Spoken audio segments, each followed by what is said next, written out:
Global super লিগে হার দিয়ে আসর শুরু করলো BPL franchise Rangpur Riders. Super ওভারে রংপুর হেরেছে হ্যাম্পশায়ারের কাছে। নিশ্চিত জেতা ম্যাচ সুপার ওভারে নিয়ে হারল রংপুর।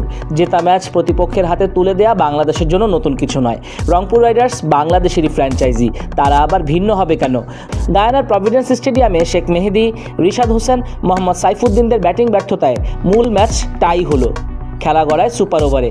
সেখানে রংপুরের দেয়া 13 রানের লক্ষ্য 1 বল বাকি রেখে টপকে যায় হ্যাম্পশায়ার। শেষ 19 বলে দরকার ছিল 13 রান। দুর্ভাগ্যজনকভাবে Khushdil Shah, Wayne Matson run out হবার পর সেই ম্যাচ ডটের পর ডট দিয়ে শেখ মেহেদী কঠিন করে তোলেন।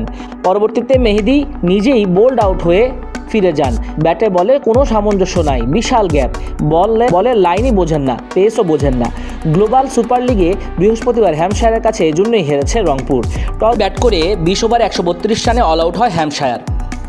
পরে 20 ওভারে 8 উইকেট হারিয়ে 132 রানে বেশি করতে পারেনি রংপুর রাইডার্স।